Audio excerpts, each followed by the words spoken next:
10,000 हाथियों की शक्ति और बल से संपन्न आपके हीन छोटे भाई भीमसेन ने उन्हीं की शक्ति से राजाओं के सिर पर पैर रखने वाले अभिमानी जरासंध का वध किया था।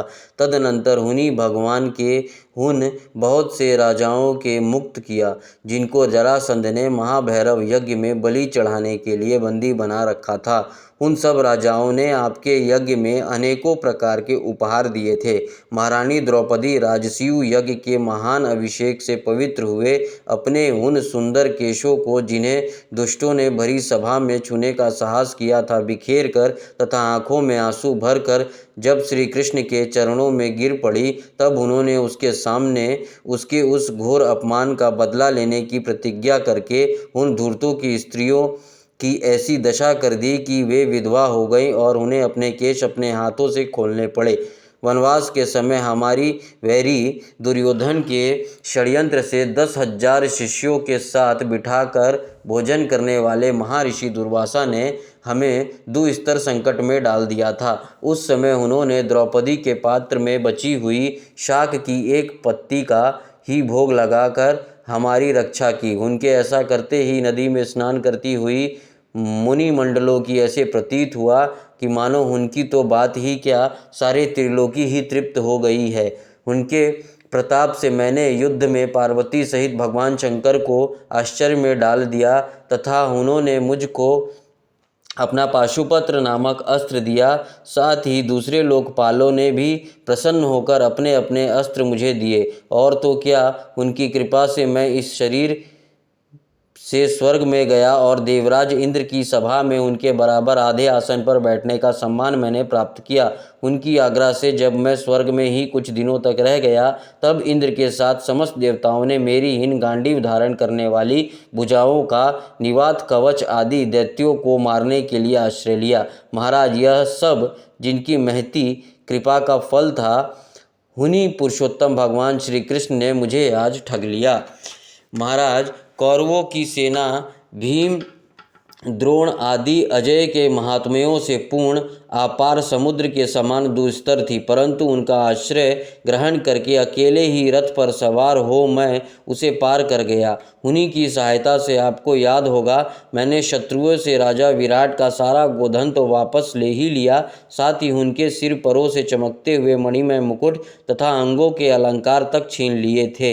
भाई जी, कौरवों की सेना भीम में कर्ण, द्रोण, शल्य तथा अन्य बड़े बड़े राजाओं के लिए और क्षत्रिय वीरों के रथों से शोभायान थी। उसके सामने मेरे आगे चलकर वे अपनी दृष्टि से ही उन महारथी यथुपथियों के आयु, मन, उत्साह और बल को छीन लिया करते थे। द्रोणाचार्य, भीष्म, कर्ण, भूरिश्रवासु, शर्मा, शल्य, जयद्रथ और ब्राह्मी के आदि वीरों ने मुझ पर अपने कभी ना चूकने वाले अस्त्र चलाए थे, परंतु जैसे हिरण्याकश्यप आदि दैत्यों के अस्त्र शस्त्र भागवत भक्त प्रहलाद के स्पर्श नहीं करते थे, वैसे ही उनके शस्त्र अस्त्र मुझे छू तक नहीं सके। यह श्री कृष्ण भुजदंडों की छत्रछाया में रहने का ही प्रभाव था। श्रेष्ठ पुरुष संसार में मुक्त होने के लिए जिनके चरण कमलों की सेवन करते हैं, अपने आप तक को दे डालने वाले उन भगवान को मुझे दुर्बुद्धि ने सारथी तक बना डाला। आह, जिस समय मेरे घोड़े थक गए थे और मैं रथ से उतरकर पृथ्वी पर खड़ा था, उस समय बड़े बड़े महारथी शत्रु भी मुझ पर प्रहार ना कर सके, क्योंकि श्री कृष्ण के प्रभाव से उनकी बुद्धि मारी गई थी। महाराज, माधव के उन्मुक्त और मधुर मुस्कान से युक्त विनोद भरे एवं हृदय स्पर्शी वचन और उनका मुझ पार्थ, अर्जुन, सखा, कुरुनंदन आदि कहकर पुकारना मुझे याद है आने पर मेरे हृदय में उथल पुथल मचा देता है। सोने, बैठने, टहलने और अपने संबंध में बड़ी बड़ी बातें करने तथा भोजन आदि करने में हम प्रायः एक साथ रहा करते थे। किसी किसी दिन मैं व्यंग से उन्हें कह बैठता, मित्र, तुम तो बड़े सत्यवादी हो। उस समय भी वे महापुरुष अपनी महाअनुभवता के कारण जैसे मित्र और अपने मित्र का पिता अपने पुत्र का अपराध सह लेता है, उसी प्रकार मुझ दुर्बुद्धि के अपराधों को सह लिया करते थे। महाराज, जो मेरे सखा प्रिय मित्र नहीं मेरे हृदय ही थे, उन्हीं पुरुषोत्तम भगवान से मैं रहित हो गया।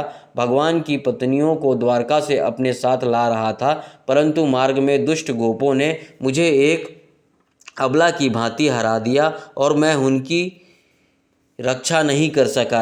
वही मेरे गांडीव धनुष हैं, वे ही बाण हैं, वही रथ है, वही घोड़े हैं और वही मैं रथी अर्जुन हूँ, जिसके सामने बड़े बड़े राजा लोग सिर झुकाया करते थे। श्री कृष्ण के बिना ये सब एक ही क्षण में नहीं के समान सारशून्य हो गए। ठीक उसी तरह जैसे भस्म में डाली हुई आहुति, कपट भरी सेवा और उसर में बोया हुआ बीज व्यर्थ हो जाता है। राजन, आपने द्वारकावासी अपने जिन सहृद संबंधियों की बात पूछी है, वे ब्राह्मणों के शापवश मोहग्रस्त हो गए और वारुणी मदिरा के पान से मदोन्मत्त होकर अपरिचितों की भांति आपस में ही एक दूसरे से भिड़ गए और घूसों से मार पीट करके सब के सब नष्ट हो गए। उनमें से केवल 4-5 ही बचे। वास्तव में वह सर्वशक्तिमान भगवान की ही लीला है। संसार के प्राणी परस्पर एक दूसरे का पालन पोषण भी करते हैं और एक दूसरे को मार भी डालते हैं। राजन, जिस प्रकार जलचरों बड़े जंतु छोटों को, बलवान दुर्बलों को एवं बड़े और बलवान भी परस्पर एक दूसरे को खा जाते हैं, उसी प्रकार अतिशय बली और बड़े यदुवंशियों के द्वारा भगवान ने दूसरे राजाओं का संहार कराया। तत्पश्चात यदुवंशियों के द्वारा ही एक से दूसरे यदुवंशी का नाश करा के पूर्ण स्वरूप पृथ्वी का भार उतार दिया। भगवान श्री कृष्ण ने मुझे जो शिक्षाएं दी थी, वे देश काल और प्रयोजन के अनुरूप तथा हृदय के ताप को शांत करने वाली थी। स्मरण आते ही वे हमारे चित्त को हरण कर लेती है। सूत जी कहते हैं, इस प्रकार प्रागाढ़ प्रेम से भगवान श्री कृष्ण के चरण कमलों का चिंतन करते करते अर्जुन की चित्तवृत्ति अत्यंत निर्मल और प्रशांत हो गई। उनकी प्रेममयी भक्ति भगवान श्री कृष्ण के चरण कमलों के अहिनिश्च चिंतन से अत्यंत बढ़ गई। भक्ति के वेग ने उनको हृदय को मथ कर उसमें से सारे विकारों को बाहर निकाल दिया। उन्हें युद्ध के प्रारंभ से भगवान के द्वारा उपदेश किया हुआ गीता ज्ञान पुनः स्मरण हो आया, जिसकी काल के व्यवधान और कर्मों के विस्तार के कारण प्रमादवश कुछ दिनों के लिए विस्मृति हो गई थी। ब्रह्म ज्ञान की प्राप्ति से माया का आवरण भंग होकर गुणातीत अवस्था प्राप्त हो गया। द्वैत का संशय निवृत्त हो गया। सूक्ष्म शरीर भंग हुआ। वे शोक एवं जन्म मृत्यु के चक्र से सर्वथा मुक्त हो गए। भगवान के स्वधाम गमन और यदुवंश के संहार का वृत्तांत सुनकर निश्चलमति युधिष्ठिर ने स्वर्गारोहण का निश्चय किया। कुंती ने भी अर्जुन के मुख से यदुवंशियों का नाश और भगवान के स्वधाम गमन की बात सुनकर अनन्य भक्ति से अपने हृदय को भगवान श्री कृष्ण में लगा दिया और सदा के लिए इस जन्म मृत्यु रूप संसार से अपना मुंह मोड़ लिया। भगवान श्री कृष्ण ने लोक दृष्टि में जिस यादव शरीर से पृथ्वी का भार उतारा था, उसका वैसा ही परित्याग कर दिया जैसे कोई कांटे से कांटा निकालकर फिर दोनों को फेंक दे। भगवान की दृष्टि में दोनों ही समान थे। जैसे वे नट के समान मत्स्य आदि रूप धारण करते और फिर उनका त्याग कर देते, वैसे ही उन्होंने जिस यादव शरीर से पृथ्वी का भार उतार दिया था, उसे त्याग भी दिया। जिनकी मधुर लीलाएं श्रवण करने योग्य उन भगवान श्री कृष्ण ने जब अपने मनुष्य के शरीर से इस पृथ्वी का परित्याग कर दिया, उसी दिन विचारहीन लोगों को अधर्म में फंसाने वाला कलयुग आगा धमका। महाराज युधिष्ठिर से कलयुग का फैलना छिपा ना रहा। उन्होंने देखा देश में, नगर में, घरों में और प्राणियों में लोभ, असत्य, छल, हिंसा आदि अधर्मों की बढ़ती हो गई है। तब उन्होंने महाप्रस्थान का निश्चय किया। उन्होंने अपने विनयी पौत्र परीक्षित को, जो गुणों में उन्हीं के समान था, समुद्र में घिरी हुई पृथ्वी के सम्राट पद पर हस्तिनापुर में अभिषिक्त किया। उन्होंने मथुरा में शूरसेना अधिपति के रूप में अनिरुद्ध के पुत्र वज्र का अभिषेक किया। इसके बाद समर्थ युधिष्ठिर ने प्रजापात यज्ञ करके आह्वानीय आदि अग्नियों के अपने में लीन कर दिया, अर्थात गृहस्थ आश्रम के धर्म से मुक्त होकर उन्होंने संन्यास ग्रहण किया। युधिष्ठिर ने अपने सब वस्त्र आभूषण आदि वहीं छोड़ दिए एवं ममता और अहंकार से रहित होकर समस्त बंधन काट डाले। उन्होंने दृढ़ भावना से वाणी को मन में, मन को प्राण में, प्राण को अपना अपान में और अपान को उसकी क्रिया के साथ मृत्यु में तथा मृत्यु को पंचभूत में शरीर में लीन कर लिया। इस प्रकार शरीर को मृत्यु रूप अनुभव करके उन्होंने उस त्रिगुण में मिला डाला। त्रिगुण को मूल प्रकृति में, सर्व कारण रूपा प्रकृति को आत्मा में और आत्मा को अविनाशी ब्रह्म में विलीन कर दिया। उन्हें यह अनुभव होने लगा कि यह संपूर्ण दृश्य प्रपंच ब्रह्म स्वरूप है। इसके पश्चात उन्होंने शरीर पर चीर वस्त्र धारण कर लिया, अन्न जल का त्याग कर दिया, मौन ले लिया और केश खोलकर बिखेर लिए। वे अपने रूप को ऐसा दिखाने लगे जैसे कोई जड़, उन्मत्त या पिशाच हो। फिर वे बिना किसी की बाट देखे तथा बहरे की तरह बिना किसी की बात सुने घर से निकल पड़े, हृदय में उस परब्रह्म की ध्यान करते हुए जिसको प्राप्त करके फिर लौटना नहीं होता। उन्होंने उत्तर दिशा की यात्रा की, जिस ओर बड़े बड़े महात्मा जा चुके थे। भीमसेन, अर्जुन और युधिष्ठिर के छोटे भाई भी देखा कि अब पृथ्वी के सभी लोग अधर्म के सहायक कलयुग के प्रभावित कर डाला है, इसलिए वे श्री कृष्ण के चरणों की प्राप्ति का दृढ़ निश्चय करके अपने बड़े भाई के पीछे पीछे चल पड़े। उन्होंने जीवन के सभी लाभ भली भांति प्राप्त कर लिए, इसलिए यह निश्चय करके कि भगवान श्री कृष्ण के चरण कमल के में ही हमारा परम पुरुषार्थ है, उन्होंने उन हृदय में धारण किया। पांडवों ने हृदय में भगवान श्री कृष्ण के चरण कमलों के ध्यान से भक्ति भाव उमड़ आया। उनकी बुद्धि सर्वथा शुद्ध होकर भगवान श्री कृष्ण में उस सर्वोत्कृष्ट स्वरूप में अनन्य भाव से स्थिर हो गई, जिसकी निष्पाप पुरुष ही स्थिर हो पाते हैं। फलतः उन्हें अपने विशुद्ध अंतःकरण से स्वयं ही वह गति प्राप्त की जो विषय आसक्त दुष्ट मनुष्यों के कभी प्राप्त नहीं हो सकता। संयमी और श्री कृष्ण के प्रेमावेश में मंत्र भाव में विदुर जी ने भी अपने शरीर को प्रभास क्षेत्र में त्याग दिया। उस समय उन्हें लेने के लिए आए हुए पितरों के साथ वे अपने लोक यमलोक को चले गए। द्रौपदी ने देखा कि अब पांडव लोग निरपेक्ष हो गए हैं, तब वे अनन्य प्रेम से भगवान श्री कृष्ण का चिंतन करके उन्हें प्राप्त हो गई। भगवान के प्यारे भक्त पांडवों के महाप्रणय के इस परम पवित्र और मंगलमयी कथा को जो पुरुष श्रद्धा से सुनता है, यह निश्चय है कि भगवान की भक्ति और मोक्ष प्राप्त करता है। 16वां अध्याय परीक्षित की दिग्विजय तथा धर्म एवं पृथ्वी का संवाद। सूत जी कहते हैं कि शौनक जी पांडवों के महाप्रयाण के पश्चात भगवान के परम भक्त राजा परीक्षित श्रेष्ठ ब्राह्मणों की शिक्षा के अनुसार पृथ्वी का शासन करने लगे। उनके जन्म के समय ज्योतिषियों ने उन संबंध में जो कुछ कहा था, वास्तव में वे सभी महान गुण उनमें विद्यमान थे। उन्हें उत्तर की पुत्री इरावती के साथ विवाह किया, उसमें उन्हें जन्मजय आदि 4 पुत्र उत्पन्न किए। तब था कृपाचार्य आचार्य बनाकर उन्हें गंगा के तट पर 3 अश्वमेघ यज्ञ किए, जिन्हें ब्राह्मणों को पुष्कल दक्षिणा दी गई। उन यज्ञ देवताओं ने प्रत्यक्ष रूप से प्रकट होकर अपना भाग ग्रहण किया। एक बार दिग्विजय करते समय उन्होंने देखा कि शूद्र रूप में कलयुग राजा वेश धारण करके एक गाय और बैल के जोड़ों को ठोकरों से मार रहा है। तब उन्होंने उसे बलपूर्वक पकड़कर दंड दिया। शौनक जी ने पूछा, महाभागवान सूत जी, दिग्विजय समय महाराज परीक्षित कलयुग को दंड देकर ही क्यों छोड़ दिया, मार क्यों नहीं डाला? क्योंकि राजा का वेश धारण करने पर भी तो वह अधम शूद्र ही जिसने गाय को लात से मारा था। यदि यह प्रसंग भगवान श्री कृष्ण की लीला से अथवा उनके चरण कमलों से मकरंद रस का पान करने वाले रसिक महाअनुभवों से संबंध रखता हो तो अवश्य कहिए। दूसरी व्यर्थ की बातों से क्या लाभ, उनमें तो आयु व्यर्थ नष्ट हो जाती है। प्यारे सूत जी, जो लोग चाहते हैं कि मोक्ष परंतु अल्पायु होने के कारण मृत्यु से ग्रस्त हो रहे हैं,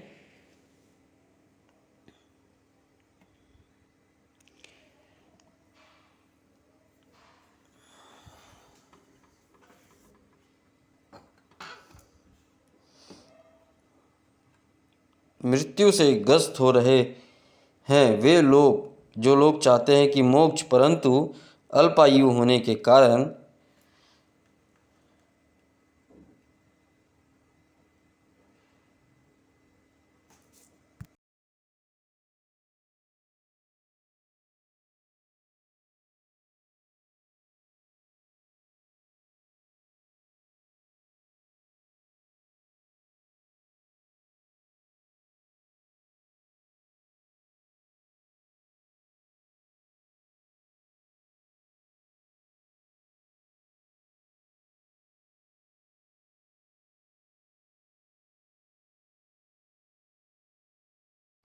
यह प्रश्न भगवान श्री कृष्ण की लीला से अथवा उनके चरण कमलों के मकरंद रस का पान करने वाले रसिक महाअनुभवों से संबंध रखता हो तो अवश्य कहिए। दूसरी व्यर्थ की बातों से क्या लाभ, उनमें तो आयु व्यर्थ नष्ट होती है। प्यारे सूत जी, जो लोग चाहते तो हैं मोक्ष परंतु अल्पायु होने के कारण मृत्यु से ग्रस्त हो रहे हैं, उनके कल्याण के लिए भी भगवान यम का आह्वान करके उन्हें यहाँ शांति कर्म में नियुक्त कर दिया गया है। जब तक यमराज यहाँ इस कार्य में नियुक्त हैं तब तक किसी की मृत्यु नहीं होगी। मृत्यु से ग्रस्त मनुष्य लोक के जीव भी भगवान की साधु तुल्य लीला कथा का पान कर सके, इसलिए महर्षियों ने भगवान यम को यहाँ बुलाया है। एक तो थोड़ी आयु और दूसरी कम समझ, ऐसी अवस्था में संसार के मंद भाग्य विषयी पुरुषों की आयु व्यर्थ ही बीती जा रही है। नींद में रात और व्यर्थ के कामों में दिन। सूत जी ने कहा, जिस समय राजा परीक्षित कुरु जंगल में देश में सम्राट के रूप में निवास कर रहे थे, उस समय उन्होंने सुना कि मेरे सेना द्वारा सुरक्षित साम्राज्य में कलयुग का प्रवेश हो गया है। इस समाचार से उन्हें दुख तो अवश्य हुआ, परंतु यह सोचकर कि युद्ध करने का अवसर हाथ लगा, वे उतने दुखी नहीं हुए। इसके बाद युद्धवीर परीक्षित ने धनुष हाथ में ले लिया। वे श्याम वर्ण के घोड़ों से जुते हुए सिंह की ध्वजा वाले सुसज्जित रथ पर सवार होकर दिग्विजय करने के लिए नगर से बाहर निकल पड़े। उस समय रथ, हाथी, घोड़े और पैदल सेना उनके साथ साथ चल रही थी। उनके भद्राक्ष, केतुमाल, भारत, उत्तर कुरु और किम पुरुष आदि सभी वर्षों को जीतकर वहाँ के राजाओं से भेंट ली। उन्होंने उन देशों में सर्वत्र अपने पूर्वज महात्माओं को सुयश सुनने को मिला। उस यशोगान से पद पद पर भगवान श्री कृष्ण की महिमा प्रकट होती थी। इसके साथ ही उन्हें यह भी सुनने को मिलता था कि भगवान श्री कृष्ण ने अश्वत्थामा के ब्रह्मास्त्र की ज्वाला से किस प्रकार उनकी रक्षा की थी। यदुवंशी और पांडवों में परस्पर कितना प्रेम था तथा पांडवों के भगवान श्री कृष्ण कितनी भक्ति थी। वे लोग उन्हें ये चरित्र सुनाते, उन पर महामना राजा परीक्षित बहुत प्रसन्न होते, उनके नेत्र प्रेम से खिल उठते। वे बड़े उदारता से उन्हें बहुमूल्य वस्त्र और मणियों के हार उपहार स्वरूप में देते। वे सुनते ही भगवान श्री कृष्ण ने प्रेम परवश होकर पांडवों के सारथी का काम किया, उनके सभासद बने, यहाँ तक कि उनके मन के अनुसार काम करके उनकी सेवा भी की। उनके सखा तो थे ही, दूत भी ना बने। वे रात को शस्त्र ग्रहण करके वीर सेना में बैठ जाते और शिविर का पहरा देते। उनके पीछे पीछे चलते, स्तुति करते तथा प्रणाम करते। इतना ही नहीं, अपने प्रेमी पांडवों के चरणों में उन्होंने सारे जगत को झुका दिया। तब परीक्षित की भक्ति भगवान श्री कृष्ण के चरण कमलों में और भी बढ़ जाती। इस प्रकार वे दिनों दिन पांडवों के आचरण का अनुसरण करते हुए दिग्विजय कर रहे थे। उन्हीं दिनों उनके शिविर से थोड़ी ही दूर पर एक आश्चर्यजनक घटना घटी।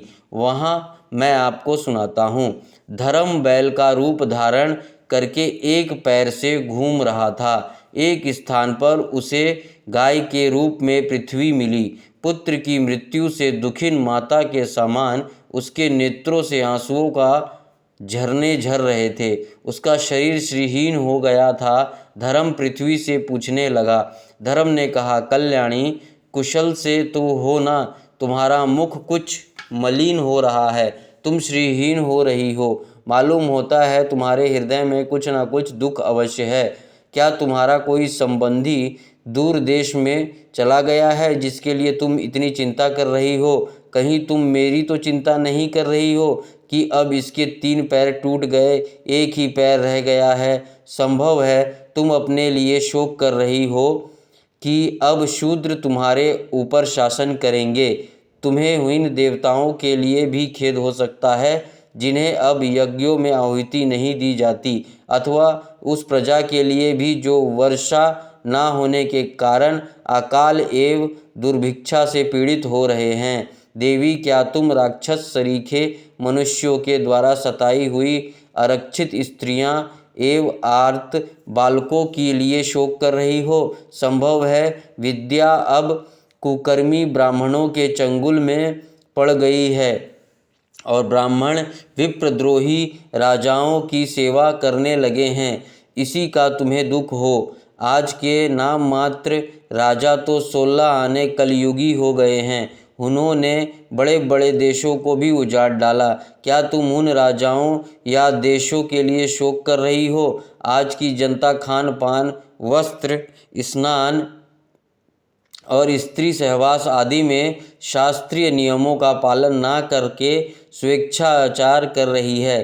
क्या इसके लिए तुम दुखी हो? माँ पृथ्वी, अब समझ में आया हो ना हो तुम्हें भगवान श्री कृष्ण की याद आ रही होगी, क्योंकि उन्होंने तुम्हारे भार उतारने के लिए ही अवतार लिया था और ऐसी लीलाएं की थी जो मोक्ष का भी अवलंबन है। अब उनकी लीला स्मरण कर लेने पर उनके परित्याग से तुम दुखी हो रही हो। देवी, तुम तो धन रत्नों की खान हो। तुम अपने कलेश का कारण जिससे तुम इतनी दुर्बल हो गई हो मुझे बतलाओ। मालूम होता है कि बड़े बड़े बलवानों को भी हरा देने वाले काल ने देवताओं के द्वारा वंदनीय तुम्हारे सौभाग्य को छीन लिया है। पृथ्वी ने कहा, धर्म, तुम मुझसे जो कुछ पूछ रहे हो वह सब स्वयं जानते हो। जिन भगवान के सहारे तुम सारे संसार को सुख पहुँचाने वाले अपने चरणों से युक्त थे, जिनमें सत्य, पवित्रता, दया, क्षमा, त्याग, संतोष, सरलता, शम, दम, तप, समता, तितिक्षा, उपरति, शास्त्र विचार, ज्ञान, वैराग्य, ऐश्वर्य, वीरता, तेज, बल, स्मृति, स्वतंत्रता, कौशल, कांति, धैर्य, कोमलता, निर्भीकता, विनय, शील, साहस, उत्साह, बल, सौभाग्य, गंभीरता, स्थिरता, आस्तिकता, कीर्ति, गौरव और निरअहंकारता, ये 39 अप्राकृतिक गुण तथा महत्वाकांक्षी पुरुषों के द्वारा वांछनीय शरणागत वत्सलता आदि और भी बहुत से महान गुण उनकी सेवा करने के लिए नित्य निरंतर निवास करते हैं, एक क्षण के लिए भी उनसे अलग नहीं होते। उन्हीं समस्त गुणों के आश्रय सौंदर्य धाम भगवान श्री कृष्ण इस समय इस लोक से अपनी लीला सवरण कर ली और यह संसार पाप में कलयुगी कुदृष्टि का शिकार हो गया। यही देखकर मुझे बड़ा शोक हो रहा है।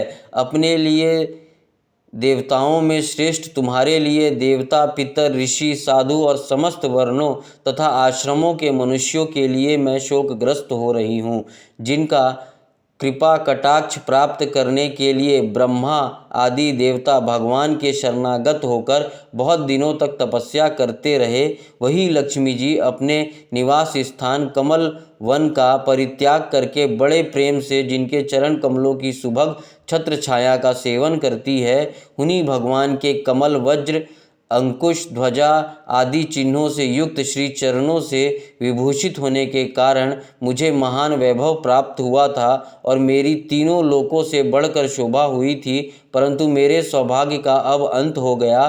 भगवान ने मुझे अभागिनी को छोड़ दिया। मालूम होता है मुझे अपने सौभाग्य पर गर्व हो गया था, इसलिए उन्होंने मुझे यह दंड दिया है।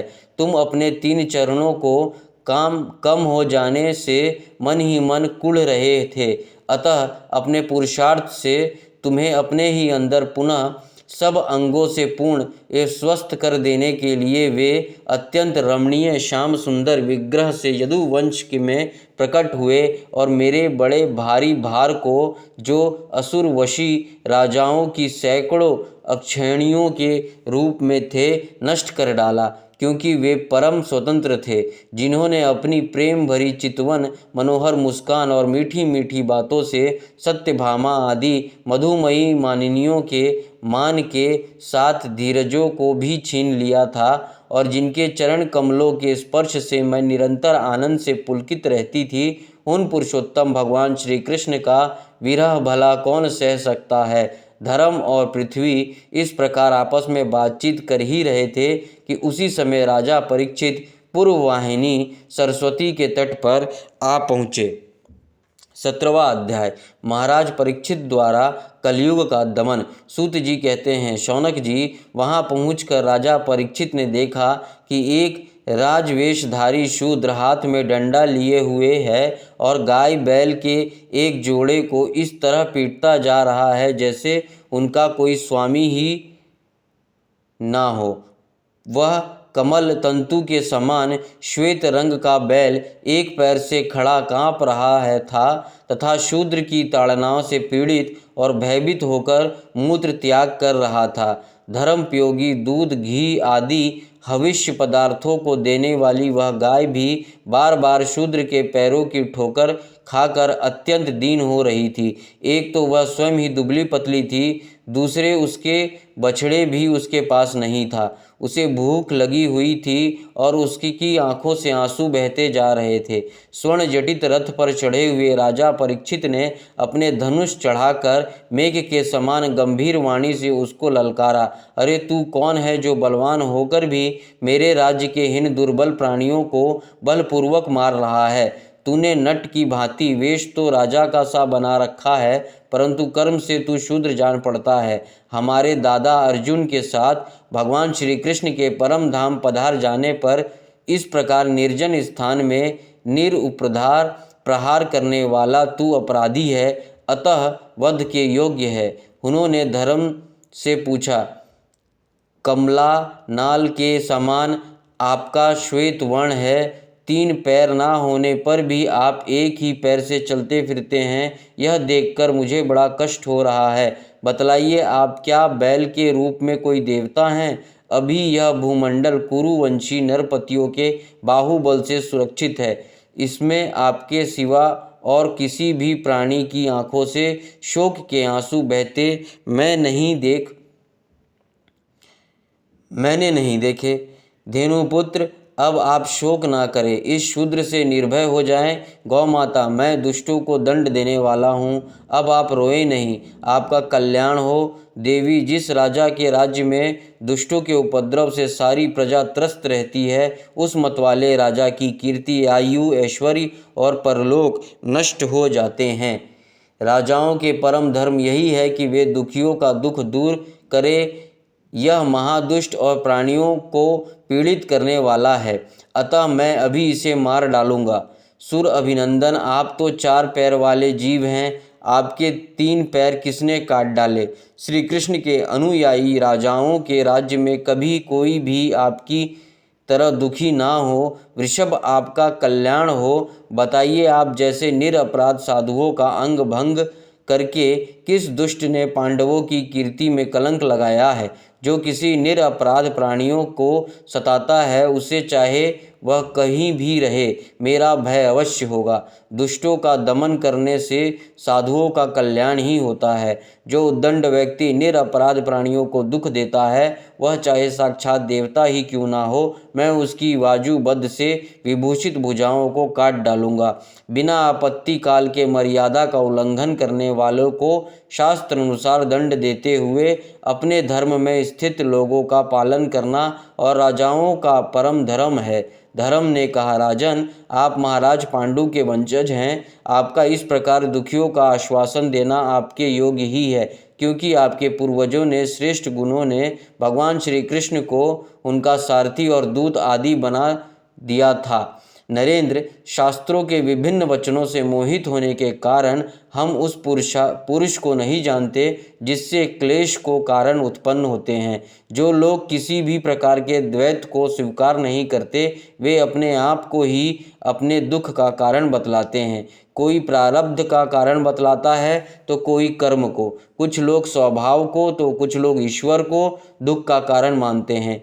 किन्हीं किन्हीं का ऐसा ही निश्चय है कि दुख का कारण ना तो तर्क के द्वारा जाना जा सकता है और ना वाणी के द्वारा बतलाया जा सकता है। राजऋषि, अब इनमें कौन सा मत ठीक है, यही आप अपनी बुद्धि से ही विचार लीजिए। सूत जी कहते हैं, ऋषि श्रेष्ठ शौनक जी, धर्म का यह प्रवचन सुनकर सम्राट परीक्षित बहुत प्रसन्न हुए। उनका खेद मिट गया। उन्होंने शांत चित्त होकर उनसे कहा। परीक्षित ने कहा, धर्म का तत्व जानने वाले वृषभ देव, आप धर्म का उपदेश कर रहे हैं। अवश्य ही आप वृषभ के रूप में स्वयं धर्म हैं। आपने अपने को दुख देने वाले का नाम इसलिए नहीं बताया है कि अधर्म का काम करने वाले का जो नरक आदि प्राप्त होते हैं वे ही चुगली करने वाले को भी मिलते हैं, अथवा यही सिद्धांत निश्चित है कि प्राणियों के मन में और वाणी में परमेश्वर की माया के स्वरूप का निरूपण नहीं किया जा सकता। धर्मदेव, सतयुग में आपके 4 चरण थे, तप, पवित्रता, दया और सत्य। इस समय अधर्म के वश गर्व, आसक्ति और मद से 3 चरण नष्ट हो चुके हैं। अब आपका 4था चरण केवल सत्य ही बच रहा है। उसी के बल पर आप जी रहे हैं। असत्य से पुष्ट हुआ यह अधर्म रूप कलयुग उसे भी ग्रास कर लेना चाहता है।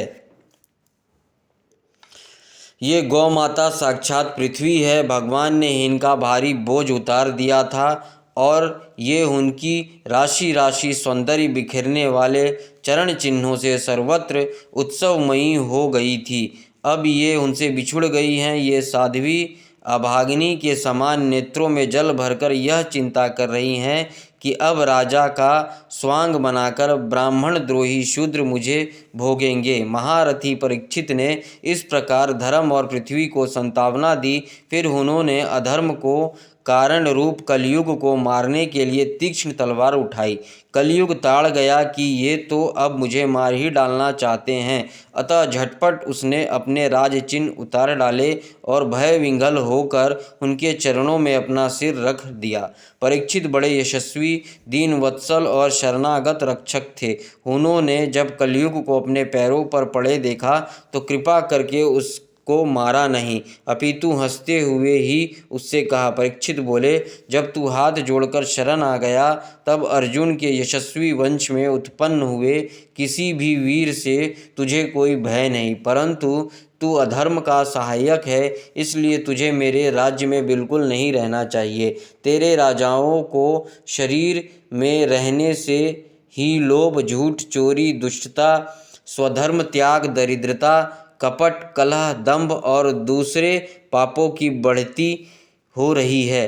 अतः अधर्म के साथ ही इस ब्रह्म व्रत में तू एक क्षण के लिए भी ना ठहरना, क्योंकि यह धर्म और सत्य का निवास स्थान है। इसी क्षेत्र में यज्ञ विधि के जानने वाले महात्मा यज्ञों के द्वारा यज्ञ पुरुष भगवान की आराधना करते रहते हैं। इस देश में भगवान श्री हरि यज्ञों के रूप में निवास करते हैं। यज्ञों के द्वारा उनका पूजन होता है और वे यज्ञ करने वालों का कल्याण करते हैं। वे सर्वात्मा भगवान वायु की भांति समस्त चराचर जीवों के भीतर और बाहर एक रस स्थित रहते हुए उनकी कामनाओं को पूर्ण करते रहते हैं। सूत जी कहते हैं, परीक्षित की यह आज्ञा सुनकर कलयुग सिहर उठा। यमराज के समान मारने के लिए उद्यत हाथ में तलवार लिए हुए परीक्षित से वह बोला। कली ने कहा, सर्वोभौम आपकी आज्ञा से जहाँ कहीं भी मैं रहने का विचार करता हूँ वहीं देखता हूँ कि आप धनुष पर बाण चढ़ाए खड़े हैं। धार्मिक शिरोमणे, आप मुझे वह स्थान बतलाइए जहाँ मैं आपकी आज्ञा का पालन करता हुआ स्थिर होकर रह सकूं। सूत जी कहते हैं, कलयुग की प्रार्थना स्वीकार करके राजा परीक्षित ने उसे 4 स्थान दिए।